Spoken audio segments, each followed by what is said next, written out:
This is my DEA Schedule 1 license. This is one exhibit. It's been renewed 4 or 5 times now, I think. But this took, almost 7 years to obtain this simple document.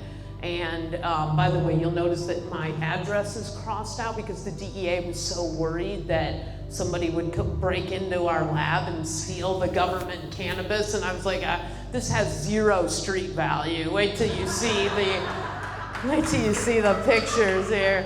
So when we got this, I was like, okay, finally, 7 years of struggle, we end up with this document that gives us the privilege of purchasing cannabis from University of Mississippi. And so I moved to order 8 kilos of the cannabis that was required for our study. And I'm thinking, surely this is gonna come like by armored truck or some really secure. Now there's the FedEx guy, shows up at the lab. He has no idea he's transporting cannabis. He's like, why is everybody staring at me? But this was really historic and for us. And so we pull out the study drug and it's in these, it's in this cooler with all these ice packs, and they reported that it had been in the freezers of the research triangle for years, waiting for scientists to order this. And so it comes in these little sandwich bags you see that are labeled. The only information you get is the THC to CBD ratio. We just talked about how complex this plant is, but they don't disclose anything except the ratio of those 2 cannabinoids. So you know nothing else about terpene profile, mold count, pesticide count. This is the only thing that's on the label, is the approximate percentage of THC to CBD.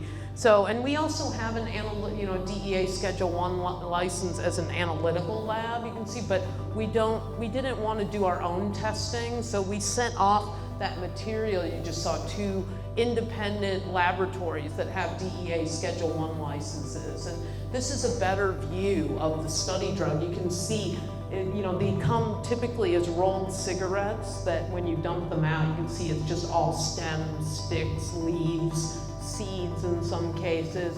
So, so interestingly, the bottom picture is our most recent shipment from a year ago, and you can see that it's like a green powder now. So I think that this is what's happened, is the scientists were criticizing all this extraneous plant. Obviously, when you're doing a clinical trial, you'd like to just use the flowering tops of the plant, right? You don't want all this extraneous material which can dilute your efficacy and harm your results, right? So they would get criticized for this, and then they started to pulverize it into a powder, so now nobody can complain because you can't even discern what's really in it. But I can see there's still all that junk in there, all the fragments, and so this is really concerning to the scientific community, how this might be harming our efficacy data, because you can think, why is it that, when you look at the mountain of anecdotal evidence from patients who report that they're benefiting from this plant, but yet not really able to reproduce that in clinical trials. We haven't had trials that have come close to matching what patients are describing in the real world, and I think that this is the biggest culprit here. They'll take garbage in, garbage out. How are you going to generate a better outcome when you're forced to use this low quality plant material? So when we sent this off to the lab, we had 3 different rounds of independent lab testing, and shared our results with the media, and got this headline in PBS NewsHour, which immediately went viral because I think it just confirmed what people already knew. It was basically all the batches had excessively high levels of mold that would have never passed state testing. And back then, we didn't really know how to test for all the mycotoxins. If you guys have heard the term mycotoxin, I kind of think of it as like the poop that comes out of uncontrolled fungus. When you have a lot of mold, it produces mycotoxin, which is known to be really bad for your health. It's considered a carcinogen. And So back then, this was 5 years ago, we didn't even really know how to test for all those mycotoxins. So I'm worried that it may have been contaminated with that, but it certainly had such high level, over 100,000 CFU of mold in all the batches that would have never passed state testing in any regulated market. But the FDA feels comfortable to release this to scientists. So.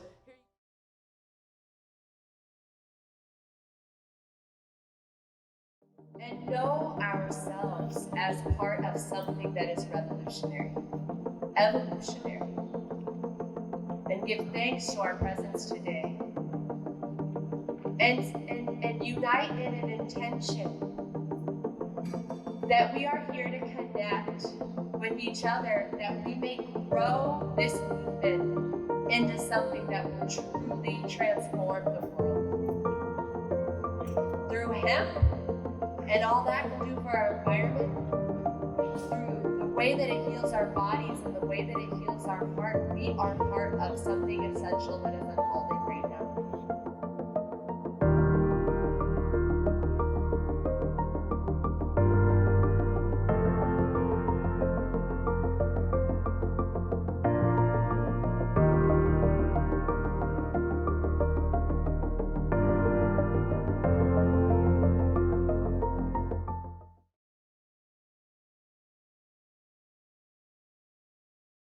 Everybody, it's Roger Christie of the THC Ministry, the Hawaii Cannabis Ministry. It's my pleasure to be back in Hilo at this Hawaii Cannabis Awareness event today. It's June 15th, 2019. Just so happens to be my 70th birthday, and I'm so stoked that I've made it here and that medical cannabis is alive and the program is working for many patients. Of course, there's a lot more to do. In this brief interview, I'd just like to say that there's a big difference between plants and drugs, and cannabis is obviously a natural, God-given plant. I believe that it's part of our inheritance as Homo sapiens born on planet Earth, that we get full access to all the plants, especially cannabis, known by many as the tree of life because of its many healing and healthy qualities. So I will be using my life energy, the time I have on planet Earth, to spread that good word again and to open up more of the First Amendment rights and protections that we were given by our founders of the country. And everybody knows cannabis is a natural plant here. There should be a separation of church and state, and so it's my pleasure to be in the church side and away from the regulations and the invasive activities of law enforcement. So I'll be speaking more about that. But here's to the future of First Amendment protection for cannabis and all the other beautiful plant gifts bearing seed on planet Earth.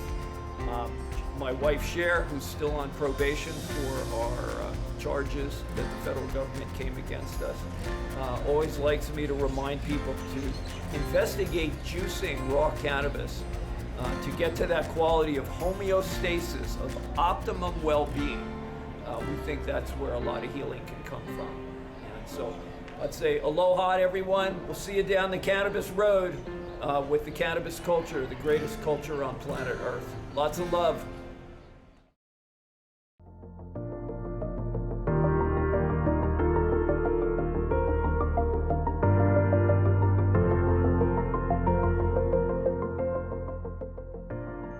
So just giving ourselves thanks. There are challenges. We're going to hear about some of those challenges today. There are warriors. We are those warriors by showing up and being here right now.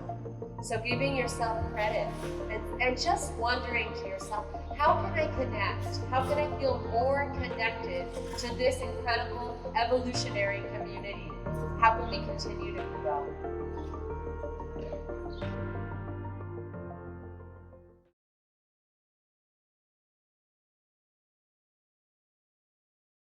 The law came to shape where it was a full vertical integration and not what's called horizontal integration, where you have different producers and manufacturers and then dispensaries. Hawaii did full vertical integration, where you have to make 100% of your own products from seed to sale under one roof. So my group ended up combining with another group that was more focused on the grow end, that was started by Justin Britt with his grower Stephen Yost. That's how our group really came together. We put some local people, local business people together with us, some farmers, people with the background at Kauai coffee plantation, and really put together a group, and we somehow got lucky and won the Kauai license. Although I will say that we in many ways got unlucky and won the Kauai license, because now we had to be the trailblazers to try to figure out how to do this here in Kauai and abide by the regulations that were set by the legislature and the Department of Health, that were all set with the best interests of the patient and public safety in mind, but it is the most strict and tightly regulated state in the entire country. It's the strictest testing standards in the entire country. We had to grow indoor. The law required us to grow indoor. The testing standards require us to go indoor. And Kauai has the most expensive electricity in the country.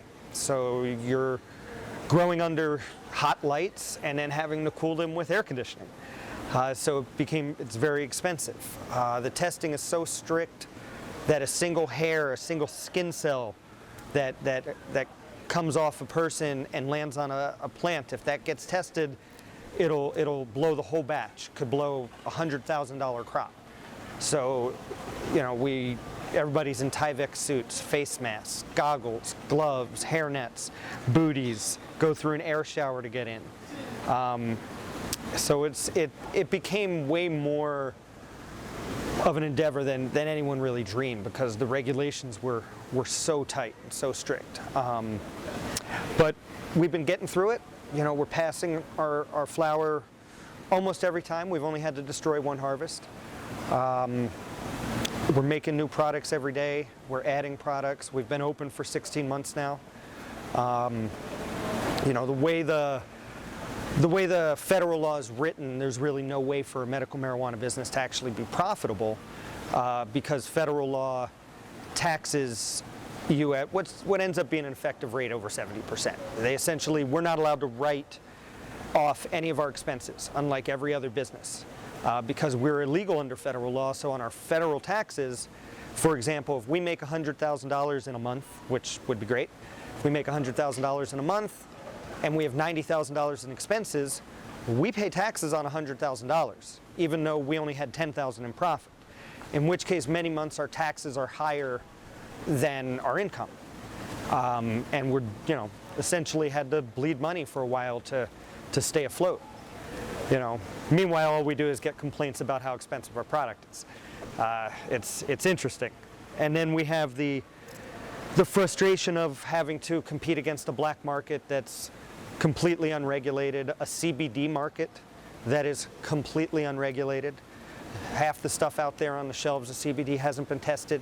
Could have pesticides, could have anything. You don't know what's in it.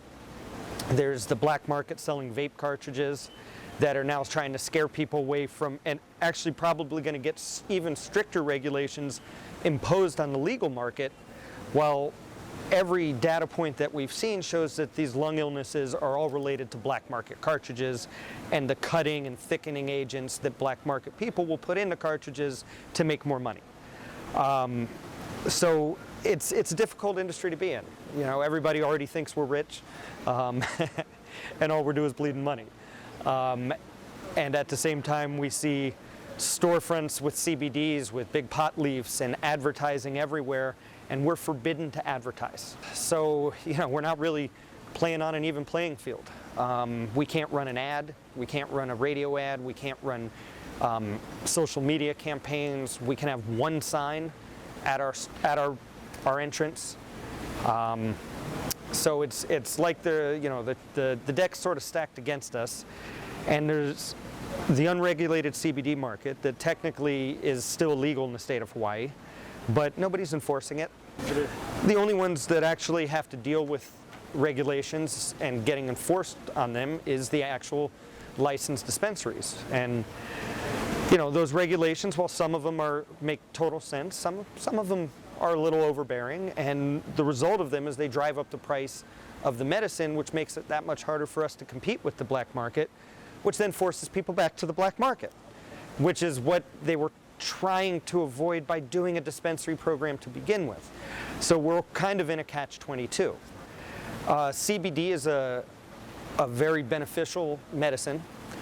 There's CBD stores selling CBD. Some of them, it's probably really good. Some of them, maybe not. But they're importing most of that CBD from the mainland.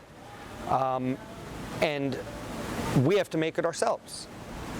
You know, CBD, we could import CBD as well. We could add CBD to products, make CBD products that would still have to be lab tested because we're still under the dispensary program. So we could sell CBD products that we could source from the mainland that would be lab tested, a safe alternative to the untested stores that are out there, but we're not allowed to. We are limited by only what we can produce ourselves.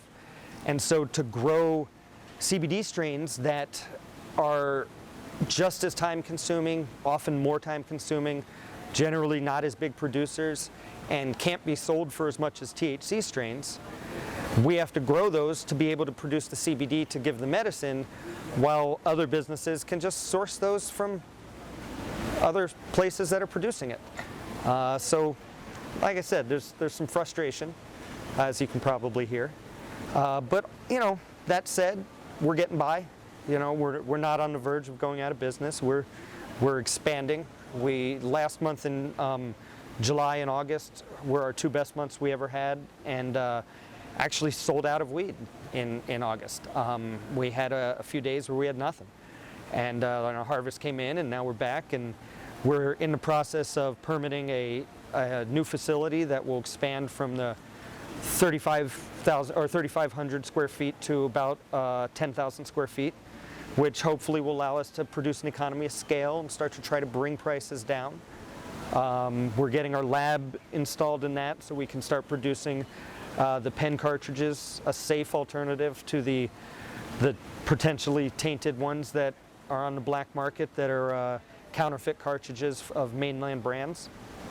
So we're excited about that. So we're getting close to bringing out a whole new product line. We're getting close to building our second grow that'll really allow us to expand. When that's open and growing, we'll be able to open a second store down in the Kauai part of the island, so we can service our south and west side patients a lot easier without having to fight traffic. It's been a struggle, but it's something I dreamed of doing since I was 19 years old and went to Amsterdam the first time and sat in a coffee shop and said, yeah, this is how it should be. As far as we get asked all the time of if we see adult use, what's often termed recreational, but we prefer the term adult use, responsible, regulated cannabis. So we get asked if we see that coming. I think the people of Hawaii want it. I don't know if the legislatures are ready to do it yet. Hawaii being a state that requires legislative action, and it can't be done by ballot initiative, so it's not really up to the people, it's up to the legislatures. And then ultimately it's up to the governor. You know, first the constituents need to let their legislatures know that that's what they want, and they need to pass it, and then it needs to be signed, not vetoed by the governor. And there's a lot of question as to whether the current governor would allow that to happen. In fact, it's quite doubtful. So honestly, I don't see adult use coming until probably 2023, after the current administration's term out. I think the people of Hawaii want it sooner. How that system should be done, I think we should probably look to the medical companies that had sort of paved the road and been the trailblazers in this industry. Made sure that they did it right, that they weren't breaking rules and bad actors in it.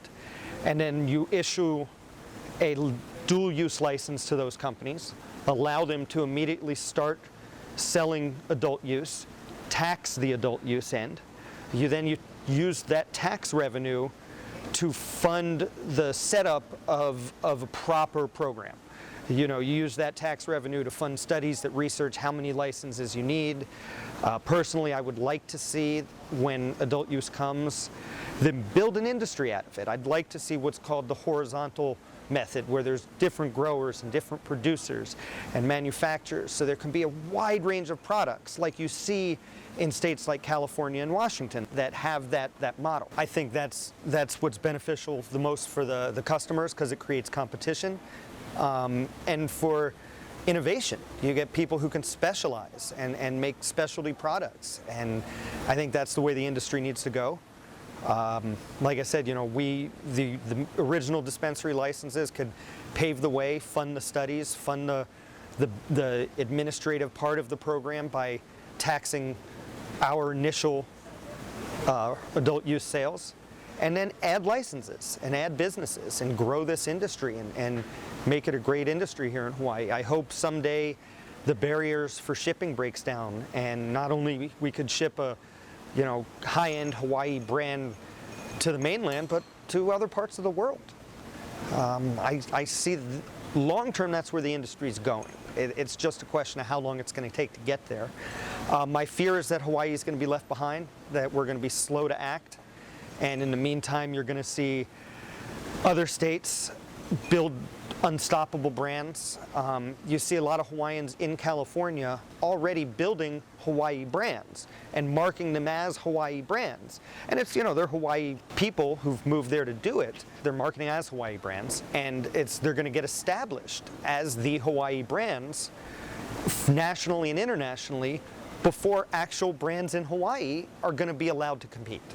And so that's the fear, is that Hawaii is going to be left behind because our government officials are going to be too slow to act. There's a lot of support, but then there's also people who aren't ready for it yet. But I think if you look at the trend across the country, it's possibly the only thing that over 60% of the country agrees on. Republican and Democrats both agree that this shouldn't be a prohibition system anymore. So the writing's on the wall that it's coming. And we're better off to be out in front of it and be ready for it and be part of the industry as it comes, rather than try to play catch up and be chasing everybody once the industry opens up.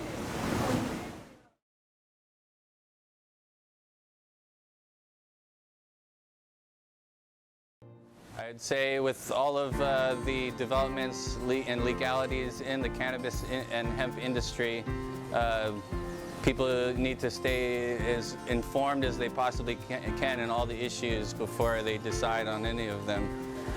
Because if we look at what's going on in some of the other states and the way that they've structured their laws and the cannabis system, there are a lot of cons. There are a few pros to how it's gone down in some of the other states, but there are a lot of cons. They're trying to get rid of the culture and the community, the cannabis community, and turn it into a corporate Walmart of cannabis industry.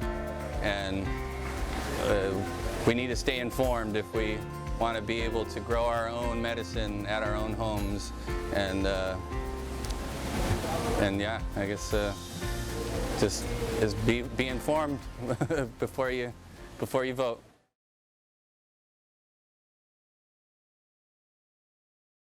The state of cannabis right now in the U.S. has become really fascinating. I don't think any of us expected, I don't think any of us expected that we'd be at this point with cannabis legalization in so many different states and such wide medical access for patients. We still have a long way to go, though. There's still a bunch of states that remain illegal and continue to enforce prohibition mentality. So we can't really rest until all the patients, all the sick and debilitated patients in our nation have safe, legal access to lab-tested cannabis and high-quality flower, that should be readily available to everybody. And And I think that particularly our veterans community, we have an epidemic of veteran suicide in this country, and we don't have any good solutions for how to curb this epidemic. It's really a public health crisis, and it needs to be, we need to find solutions, and I don't know if cannabis will be that solution, but I hope so. I think that we're hearing testimonials from so many military veterans who are describing transformative experiences with cannabis and other plant-based medicines. So hopefully cannabis will open the door to researching all sorts of other medically active plants that could be useful in curing or controlling different diseases. So that's what we're involved in at Scottsdale Research Institute. We're examining safety and efficacy of smoked and vaporized cannabis flower as a medicine, trying to put flower through the entire FDA drug development process. But we're also trying to empower other medically active plants, whether it's psilocybin or ayahuasca or ibogaine, all kinds of plants that have crucial medical properties that are currently being banned by our government. We want to be able to study them, and we want the government to stop blocking this work. So I'm, applauding all the efforts here in Hawaii to get this program to this point. You're already at you're becoming a really mature medical cannabis program now, and it's thanks to courageous elected officials who had the guts to step forward when nobody else would and try to enable laws to be reformed. And we have to understand that legalization is not inevitable. Everybody thinks now we have so much momentum, we're at the tipping point. I keep hearing people saying the train is out of the station. It doesn't matter. There's still, until all patients have legal access to this flower, we can't kick back. We've got to keep pushing this and pushing for more reforms in all these other states, because there's still a lot of states that have CBD only laws, and those are not medical cannabis states. Those are just people who have access to one isolated cannabinoid. But this plant is so complex. There are hundreds of different molecules, and people need to have access to the whole plant and not just to one or two cannabinoids. So I'm hoping that the cannabis movement continues, because we can't assume we can't celebrate this yet because it's too early. There's still too many patients that don't have proper access. There's too many people of color that are still stuck in cages dealing with antiquated laws that need reform. So until everybody is out of jail for this, until everyone is out of jail and out of prison, and we're stopping to waste taxpayer dollars throwing more people in cages, this movement is not over. So we have to keep going.